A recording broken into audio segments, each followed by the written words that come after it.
ये आप लोग इन्फेक्शन के लिए इस्तेमाल कर सकते हैं, बैक्टीरियल इन्फेक्शन के लिए इसको इस्तेमाल कर सकते हैं आप लोग। ये असल की एंटीबायोटिक है। ये आप लोग, एक बार मैं आप लोगों को दोहरा रहा हूँ कि ये आप लोग मिडल ईयर इन्फेक्शन के लिए इस्तेमाल कर सकते हैं। यानी आप लोगों को जब कान के अंदरूनी हिस्से में जब ज़ख़म हो जाए तो इसके लिए भी इसको इस्तेमाल कर सकते हैं आप लोग। थ्रोट के लिए यानी गले के इन्फेक्शन के लिए, यानी गला जब ख़राब हो जाए तो उसके लिए बहुत मुफीद मेडिसिन है, आप लोग इसके लिए इस्तेमाल कर सकते हैं। साइनोसाइटिस के लिए, स्किन इन्फेक्शन के लिए, नमूनिया के लिए, टाइफाइड यानी बुखार के लिए आप लोग इसको इस्तेमाल। अस्सलामुअलैकुम दोस्तों, क्या हाल है? उम्मीद है कि आप लोग सब खैर खैरियत से होंगे। गाइस, आज हम रिव्यू करेंगे इज़ेतमा 500 टैबलेट के बारे में कि इज़ेतमा 500 टैबलेट यानी एजिथ्रोमाइसिन, इसका कंपोजिशन है, ये आप लोग कौन सी बीमारी के लिए इस्तेमाल कर सकते हैं और हम इसको कैसे यूज़ कर सकते हैं। इसके बारे में अगर आप लोगों को जानना है तो इस वीडियो को लास्ट तक देखिए, एंड तक देखिए, वीडियो बिल्कुल स्किप मत करें। तो गाइस, आज हम रिव्यू करेंगे इज़ेतमा 500 टैबलेट के बारे में, यानी एजिथ्रोमाइसिन, ये इसका कंपोजिशन है। आप लोग देख सकते हैं स्क्रीन पर, ये इज़ेतमा 500 mg टैबलेट है। इसमें आप लोगों को 250 mg भी मिल सकता है और इसमें आप लोगों को 500 mg, और इसमें आप लोगों को सिरप भी मिल सकता है, 200 mg का है वो, और इसमें आप लोगों को इंजेक्शन भी मिल सकता है। अगर हम इसकी कंपोजिशन के हवाले से बात करें तो इसका कंपोजिशन है एजिथ्रोमाइसिन 500 mg या 250 mg, इसका कंपोजिशन है। और ये सामी फार्मा ने तैयार किया हुआ है, बहुत अच्छी कंपनी है, बहुत स्टैंडर्ड कंपनी है, ये इसकी प्रोडक्ट है। अगर हम इसकी प्राइस के हवाले से बात करें तो इसका 500 mg का प्राइस है 315 रुपये और 250 mg का प्राइस है 175 रुपये। अगर हम इसकी यूजेस के हवाले से बात करें, यानी पहले इसकी पैकिंग के हवाले से बात करें तो इसमें आप लोगों को 6 टैबलेट मिल सकता है, यानी 6 कैप्सूल में आप लोगों को इसको मिल सकता है। इसके अंदर 6 कैप्सूल होते हैं। ये सामी फार्मा ने तैयार किया हुआ है।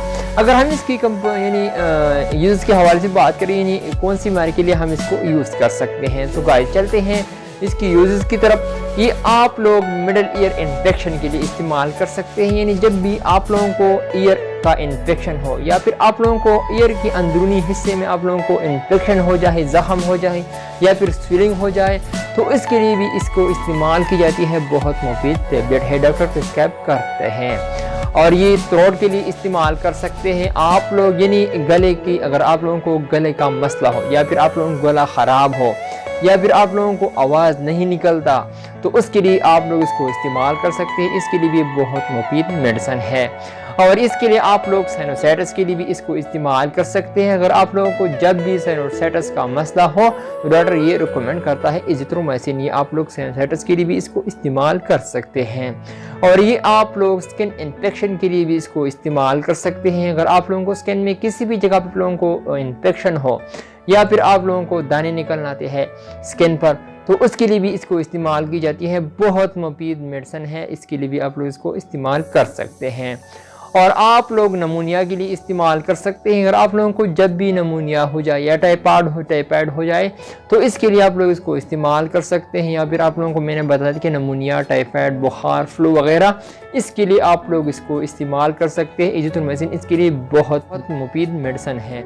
हम इसकी साइड इफेक्ट के हवाले से बात करें तो इसका साइड इफेक्ट आप लोगों को हो सकता है अगर आप लोग ओवरडोज इस्तेमाल करें या फिर आप लोगों को इससे एलर्जी होती है तो आप लोगों को कुछ भी हो सकता है।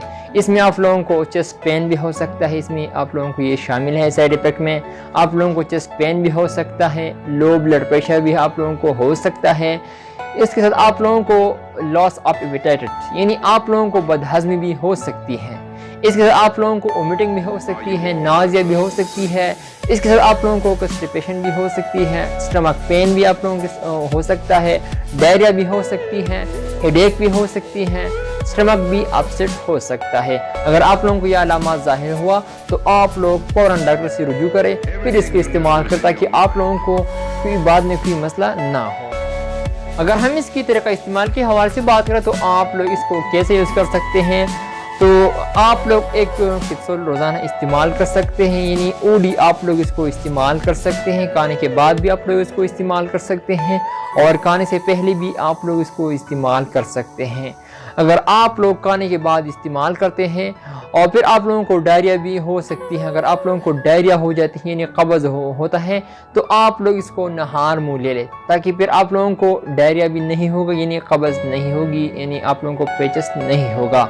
अगर आप लोग खाने के बाद इस्तेमाल करते हो तो आप लोगों को डायरिया भी हो सकती है।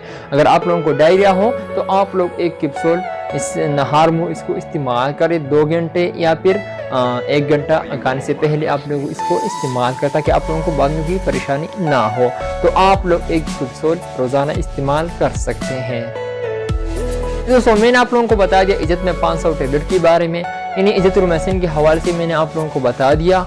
ये आप लोग इन्फेक्शन के लिए इस्तेमाल कर सकते हैं, बैक्टीरियल इन्फेक्शन के लिए इसको इस्तेमाल कर सकते हैं आप लोग। ये असल की एंटीबायोटिक है।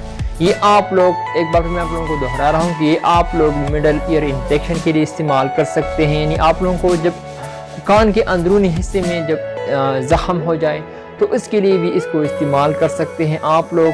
थ्रोट के लिए यानी गले के इन्फेक्शन के लिए, यानी गला जब ख़राब हो जाए तो उसके लिए बहुत मुफीद मेडिसिन है, आप लोग इसके लिए इस्तेमाल कर सकते हैं। साइनोसाइटिस के लिए, स्किन इन्फेक्शन के लिए, नमूनिया के लिए, टाइफाइड यानी बुखार के लिए आप लोग इसको इस्तेमाल कर सकते हैं। जी दोस्तों मैंने आप लोगों को बता दिया इज़्ज़त में 500 टैबलेट के बारे में। उम्मीद करता हूँ कि आप लोगों को ये वीडियो पसंद आई हो।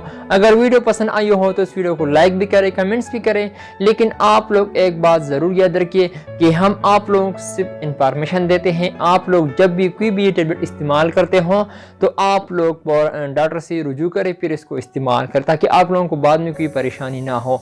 तो एक बार फिर मैं आप लोगों को दोहरा रहा हूँ कि हम आप लोगों को सिर्फ इंफॉर्मेशन देते हैं। आप लोग जब भी कोई भी टैबलेट इस्तेमाल करते हो तो आप लोग डॉक्टर से मशवरा ज़रूर कर लिया करें। आप लोग खुद से डॉक्टर ना बने, ना खुद से मेडिसिन ले लें। तो आप लोग जब भी कोई भी टैबलेट इस्तेमाल करते हो तो आप लोग फ़ौरन डॉक्टर से रुजू करें ताकि अब बाद में आप लोगों को कोई परेशानी ना हो। सो गाइस चलते हैं नेक्स्ट वीडियो में फिर हाजिर होंगे। आप लोग जहाँ भी रहे खुश रहे। अगर आप लोगों के जहन में कोई भी सवाल हो मेडिसिन के हवाले से तो आप लोग मुझसे पूछ सकते हैं कमेंट्स के ज़रिए। आप लोगों को मैं ज़रूर कम्प्लीटली जवाब दूंगा। नेक्स्ट वीडियो के लिए मुझे इजाज़त दीजिए। इंशाल्लाह नेक्स्ट वीडियो में फिर हाजिर होंगे। आप लोग जहाँ भी रहे खुश रहे। So thank you for watching.